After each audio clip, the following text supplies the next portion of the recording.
going to be a great day. This is going to be a great day. Listen, we're going to be looking at John 6 this morning, and we're going to be focusing on the end of John 6. So there's going to be some lead up, okay? But that's all just pre-sermon, okay? So it doesn't really count till I get to the actual text, all right? So we're going to be looking at kind of the chapter leading up, and then we're going to be talking about Jesus in John 6. This year we started a new series focusing on following Jesus, your next step in this new season. What is God calling you into in 2026? God doesn't do things by accident, nor does he do things thoughtlessly, but yet you are being prepared. You're being made ready for what 2026 has for you. That's intentional.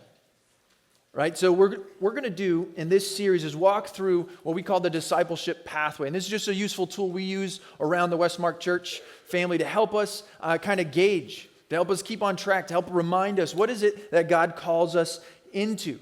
Right? So you start with connection, and we talked about this last week, that people would connect, that God sends us into the world to connect, that he would connect with us and welcome us into community, invite us into his community. And as we get to know one another and know each other well, we begin to realize that the people of God and the message of God is so unique to this world. This morning, we're going to be pushing on to the next one. What does it look like to move from community to actually moving into communion with God? Not just that we celebrate the Lord's Supper or communion or Eucharist, but as a verb, to be in communion. To commune with God, to recognize that relationship with him and with his people is absolutely vital. In fact, relationship with God becomes the defining point of your life, the most important thing about you. That's what we're going to be looking at today. I grew up going to camp a lot. I don't know if anybody else did. Going to Christian camps and various ways. There's day camps, there's things. So I started counseling, started being a counselor. One of my favorite things about counseling was having the kids go up in the high ropes course. You know what I'm talking about? Everybody do these? You climb up in the trees and you have to jump on different things and walk, and you strap in, and it's, so you don't fall. You won't hit the ground. You'll hit some branches on the way down, but you don't hit the ground.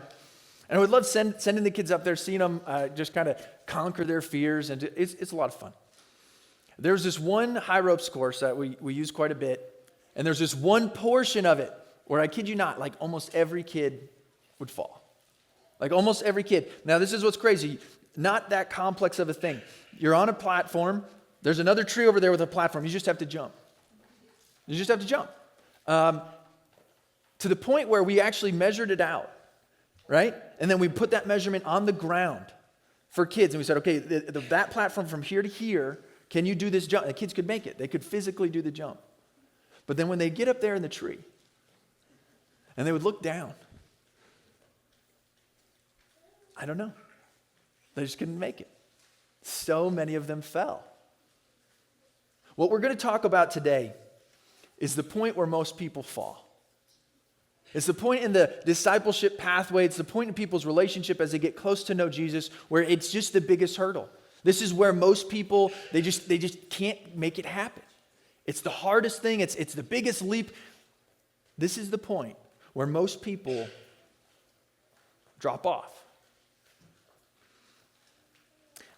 I want to jump into John 6, but in order to get there, we're going to kind of work through the whole chapter to get to the end, all right? So to get where we want to go, let's start recapping. John 6, Jesus has really been basically building this community. He's been putting it together, and what we see most recently in this chapter is that he feeds thousands of people miraculously. Right? He's teaching, and they're all there. They're hungry. They've been listening all day. And he says, all right, disciples, what are you going to do? And they're like, oh, there's no way to do this. It would be impossible for us to do this. And he's like, exactly. Right? And so then he does this miracle. And we know it's a miracle because the people who ate the bread called it a miracle. Right? It's not just us kind of looking back and going, no, it's like in the moment, everybody was like, this is miraculous. Okay, this is incredible. This is the best bread I've ever eaten. This is great. This is what they have to say about the miracle. John 14, verses 14 and 15. It says, after the people saw the sign, that's the bread miracle, Jesus performed, they began to say, surely this is the prophet who is to come into the world. Jesus, knowing that they intended to come and make him king by force, withdrew again to a mountain by himself. Crowd gets in a frenzy. He says, I'm going to distance myself from the crazy crowd, goes to the mountain, right?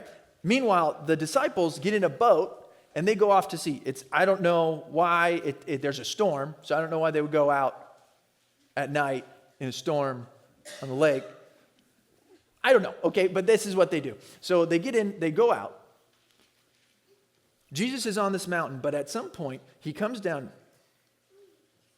And not just a miracle about bread. That's great. This shows Jesus, and we're like, man, Jesus is compassionate. Jesus is providing. Jesus is supplying needs. But then there's this other thing. He comes down from this mountain, and he goes into the storm, into the darkness. And this is what happens, verse 19 and 20. When they had rowed about 3 or 4 miles, they saw Jesus approaching the boat, walking on the water. And they were frightened. But he said to them, it is I. Do not be afraid. So Jesus had gone up to the mountain to be alone with the Father. Then he comes down and into the storm, conquering this darkness and this storm, walking on water, absolute miracle, absolute power. And when he gets to the boat, they're afraid. They're in the storm. They're lost. They're afraid. And what he says is, ego eimi. I am. You could translate it is I, but I think the better translation is I am.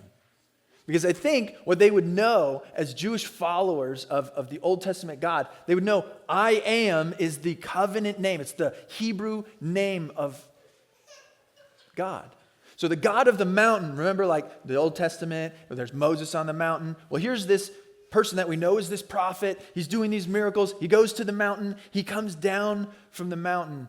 And everything he's doing is showing is that I am Yahweh. I am God. I provide, I conquer, I save, I enter into the storm to rescue you. Jesus is saying he is God. He is the God of the mountain. He is the God who will fight for them. He is the God who will rescue them. Do not be afraid. So the next morning, there's this big thousands of people, right? And there's these crowds, and they're like, where did Jesus go? They find him on the other side. And they're like, how did this work? We saw that boat leave. We saw you go to the mountain. We're just looking for you, Jesus. Where are you? And he says, no, I know. You're not looking for me. You're looking for breakfast. You just want more free food. And they're like, yeah, all right, that's fine. Give us some food.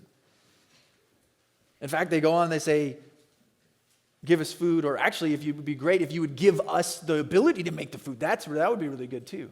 Just like God provided for Israel in the desert and miraculously bread would appear in the morning, we give that to us. That's our problem. We're just hungry, man. We just want, if that was fixed, that would be great. Jesus isn't buying it.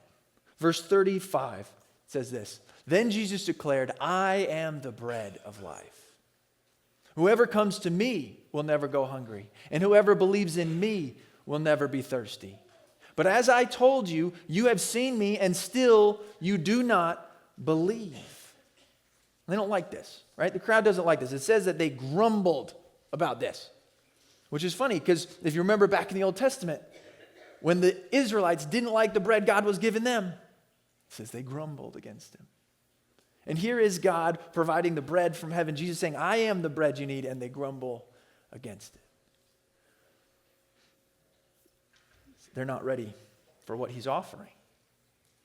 He's offering much bigger than what they can think right now. They're saying, no, I'm hungry. I need something to satisfy my stomach. He's saying, no, you're broken. You need something to satisfy your soul. I'm offering you something that's not bread that's going to get you to tomorrow. I'm offering you bread that gets you life forever. They don't like this. Listen, Jesus calls them out, verse 49. He says, your ancestors ate manna in the wilderness, yet they died. The bread you're trying to argue for right now, they had that. And what happened? Where are they now? But here is the bread that comes down from heaven, which anyone may eat and not die. I am the living bread that came down from heaven. Whoever eats this bread will live forever. This bread is my flesh, which I will give for the life of the world. Jesus is saying, look, God provides from heaven, and you're pointing back to this time where there's physical bread, physical food given from heaven miraculously. Yesterday you experienced physical food given to you miraculously. I'm telling you that that's pointing to a bigger thing. That miraculously God would give you spiritual food that would sustain you and keep you forever. This is a turning point. This is the turning point because he's asking people not just to eat free food. He's saying, no, you need to follow me. I need to be preeminent in your life. I need to be the most important. I need to be the thing you look at for satisfaction, for provision, for safety. I need to be the thing you look at for life. You can't look anywhere else. You'll be disappointed. Just like they died, they were disappointed. You need me as your life source. So come to me so you may live. And what do they say? Verse 52. Then the Jews began to argue sharply among themselves. How can this man give us his flesh to eat? Jesus said to them, very truly I tell you, unless you eat the flesh of the Son of Man and drink his blood, you have no life in you. Whoever eats my flesh and drinks my blood has eternal life, and I will raise them up at the last day. For my flesh is real food, and my blood is real drink. Now, if you're not very good at reading, you might think that he's telling us to be cannibals, okay? He's not. In fact, the early church used to get in trouble a little bit, like the government would have to come check in on them because they would get these reports. They're like, hey, do you know they're eating flesh and drinking blood in there? Like, you need to go check that out. And they'd be like, no, it's a metaphor, and like Jesus is saying he's the bread, and we're, not to get too much on a soapbox, but like the Roman Catholic Church still practices and teaches that a doctrine called transubstantiation, where they believe the substance of the actual bread and wine, the metaphysical substance, whatever that means, translates into the actual body and blood of Christ, right? I think that's a misreading. I think that's untrue. But I think that Catholic doctrine and what the Jews in front of this teaching miss is Jesus is taking this teaching of saying, I'm the bread of life, I'm the bread from heaven, and spoiler, Jesus was not like a loaf of bread from heaven, right? He came down, he's like, I'm the bread, and if you rely on me, if I am your substance, if I was the real meat, the real drink of your life, the real place you find strength, that's where you're going to find joy. That's where you're going to find peace. That's where you're going to find the life that you desire. Right? You think about it. What's your real meat? What's your real drink? What's your real sustenance? What's your real life? Where you find passion, where you find purpose and joy. Right? It shouldn't be food. That's not what he's saying. There has to be a depth and a purpose in these things. He's bringing this metaphor all the way to this full conclusion. If you were to rely on me to empower you, to strengthen you, you'd understand that life goes on. You'd understand that life is more than this. You've been trying to do this. Like you have been eating all sorts of things, hoping they give you life and life and life, and they've been slowly killing you. He says there's more. There's better. The real source of life has to be Jesus. He says it can't be anything else. So they're starting to get this. They're listening and they're starting to realize Jesus is calling them to truly follow, to truly come into communion with him. Not just be a part of the group, right? Like, yeah, this is a fun group and we did lunch together. It was really great. Endless breadsticks, right? There's a little Bible joke in there. It's like Olive Garden, but whatever. This idea of community is great and it's necessary. He says, but true community leads us into communion with God. And this is where the rub starts. He's like, no, you have to come on. This is bringing you somewhere. This is taking you somewhere. You have to actually jump in all the way. You have to commit. You have to take the leap. See, in our discipleship pathway, there is a step from community into communion, right? And again, not the noun communion, like we take communion together, the Lord's Supper, but the verb communion, that we commune with God, that his relationship with us would be so vital to us, of so absolute importance to us, so preeminent, that's the most important thing about me is my relationship with God. It becomes that to us, and therefore it shapes us. We have to have this, to commune on that deep of a level where it's not just the occasional thought. We do this on holidays. I think about God from time to time. I like to pray. Those things are fine. You know God has more than that for you, though. You have to know that God is more than that. Community, it's not the same thing as communion. A lot of people will make it into community to a certain extent, but never quite make it into communion. And I believe John 6 is kind of pointing that out specifically. I think that's really what John, the Apostle John, as he puts this together, is writing about. And I think that's what Jesus is trying to do with these things, is to show us. Like, think about it. Jesus as this compassionate provider, right? Giving the bread. And then going to the mountain and then coming out as this like source of power. And then following up with this teaching where he says, this is what it means to truly know me. Not just as bread, not just as miracles, not just as power that I can't know but is really, really great out there somewhere. No, it's all together. It means you follow me. When Jesus says follow him, he means follow him only. It's a call to be exclusive, to commune with God. It's more than just this free lunch. So look what happens. Verse 60. On hearing it, that's this teaching about, the flesh and blood and following Jesus, him being your only source. On hearing it, many of his disciples said, this is a hard teaching. Who can accept it? Aware that his disciples were grumbling about this, Jesus said to them, does this offend you? Then what if you see the Son of Man ascend to where he was before? The Spirit gives life, the flesh counts for nothing. The words I have spoken to you, they are full of spirit and life. Yet there are some of you who do not believe. For Jesus had known from the beginning which of them did not believe and who would betray him.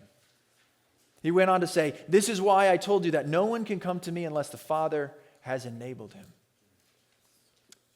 From this time, many of his disciples turned back and no longer followed him. Boy, this is kind of a scary verse, isn't it? People are following Jesus for all sorts of reasons. Most of them are pretty bad. They're just poor reasons to follow Jesus. It creates these like false followers. People aren't moving from that community aspect into that communion aspect to be followers as Jesus would define them. Like let's just look at a few examples, right? Even just in chapter 6, like I could probably spend all day talking about this, but in just chapter 6, I could see 5, we'll only bring up 3, bad reasons that people are following Jesus here, right? The first one is pretty simple. It's that there's this mob. It's like this mob mentality. People are following. It seems interesting. Let's go. And then people stop following and they go a different route. Well, I guess I'll go with them. Like there's just a crowd of people. And because there's a crowd draws a crowd. It's a great time. Let's just go do it. There's a free lunch. All right, let's go. Now, you've seen this with people. Maybe it was their family. Their family went to church. Their family believed this about Jesus. Their family, but then they didn't. Right? Or the opposite, where maybe somebody was there and they're walking with the Lord, but that gospel seed is like stolen because they do, and this is cliche, but like they fall in with the wrong crowd. Why does it matter? Because they go with the crowd. Another easy one in this passage is the politics. People are there because Jesus is a great political figure. They're like, no, I want Jesus as my king, kind of, the king that does what I want him to do. And we see this. It is incredible, like how many people become Christians during election years. Like all of a sudden, everybody's an expert on what Jesus would say and do. It's so true, right? And the platform that I have, I'm sure Jesus would be on this platform if he was running, It's like, this is who Jesus would vote for. It's like, Jesus doesn't vote. Jesus rules, And then people who disagree, anyway. People want a political king. They want him to believe what they want, and that extends their own rule, is really what it does. And if Jesus doesn't quite fit that mold, right, as soon as I realize that, no, Jesus isn't going to conquer the way I want him to, he's actually going to invite me to suffer through things. Jesus is going to say, follow me as you deal with this cancer. Follow me as you go through that tragedy. Follow me as you give and give and give, and it costs you to love me. Well, that doesn't sound like a fun king. That's not what my political platform is. And they split. Third one, real quick, is that people follow Jesus for the food. So many people, they're like, wait, so he's not giving us any more? I'm out. Right? And I actually see this in the goodness of people's hearts, whatever goodness is in there.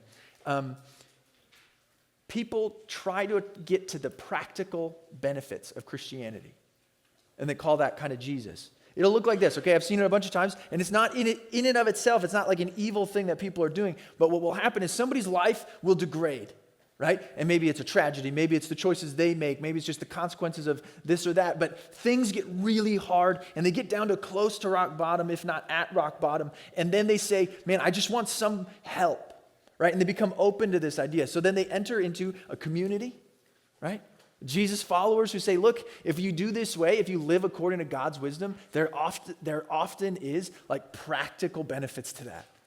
And so the Christian community will say, look, Jesus is king and therefore we live this way. And actually sometimes that produces these practical benefits. But people maybe don't think that way. They're at rock bottom and they just look up and all they see is like some improvement. And they're like, I want that. Right? And so some of this is fine. If they come in and their marriage is hurting and we say, like, look, life is better when you love selflessly. That's good for your marriage. They say, okay, I'm going to start doing that. And they see improvements in their marriage. People having financial trouble and say, look, when you organize your money this way and it's with a God in mind, or it's with this sort of priority of responsibility in mind, this tends to help people get on a better financial track. And they do, and they experience financial benefit. Or, hey, you're a part of this community, and so it's easier to find like resource or support because people are more apt to help you in this community. So that's great. I want that. But that's not what following Jesus is. God's wisdom is great, and so it produces awesome, amazing things, but sometimes he calls us to suffer. These people, when you're following Jesus for the food, when you're just looking for a little bit of practical self-improvement, what ends up happening is you get to a point where the ROI doesn't make sense anymore. You get to a point where Jesus says, hey, I want you to follow me all the way. This is going to cost you. And people say, I don't really want a savior. I just want a good business partner. I just want this to make sense where my energy or my money or my time pays me back with some dividends. And they're disappointed. That's exactly, each of these groups gets really frustrated in this specific setting because Jesus approaches them and disrupts them. He says, you can't have any other life source. You can't have another hope. I'm not playing second fiddle. I'm not your product to use. Jesus calls and says, no, I need to be your everything. I need to be where you find hope and joy and rest and strength. It's in me. Everything else will fail. Maybe you recognize this name. There's a guy named Donnie Moore. He was a baseball player. He was a pitcher for the California Angels. And he was put in the game, pretty crucial time. It's bottom of the ninth. 2 outs. They need 1 strike, and they're going to win. Dave Henderson walks up to the plate. Dave's not known for being an amazing hitter, so things are looking okay. Donnie throws a fastball. Dave connects for a home run. Pushes them into extra innings. The Red Sox end up winning. Donnie loses. The Red Sox actually go in to win Game 6, and then they win the World Series that year. That moment, Donnie could never get past. And it crushed him. It crushed him. His performance dropped, and so his career followed. Depression claimed him. Within a couple of years, he actually took his wife's life and then his own in tragedy. And there's a lot of articles written. There's interviews made. What happened? How did this just go? How did it just explode? How did it get this bad this fast? What happened? And they realized that Donnie, his entire life, everything important to him was wrapped up in this success, in this arbitrary thing. That was his bread. That was his life source. That's what made life worth living, was the applause or the acceptance or the career success, whatever it was specifically. He needed that. And guess what? It was gone.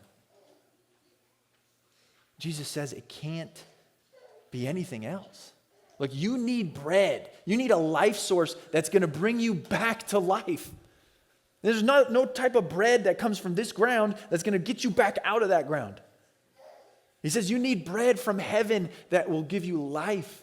That's what he even says. I'm the bread of life. I even raise you up. I can even raise you up. The life that solves the biggest problem. Do you notice that? All the Israelites are dead. Right? We think about this. This is my biggest problem right here. If God was to just do this, if he was just to give me the lottery, right? Like, that would solve so much. We think that. And then we say, no, of course not. I've read the articles. But you still think it. You still think it, right? And like, consider this. The Old Testament, they kind of won the lottery. Right? Like, every day they would go up and they would have everything provided for them. That was the food. And in a time when you're living in the desert, wandering around, food's a big deal. They would win the lottery every day. And guess what? Jesus says, yeah, where are they? They're all dead. It doesn't solve your biggest problem.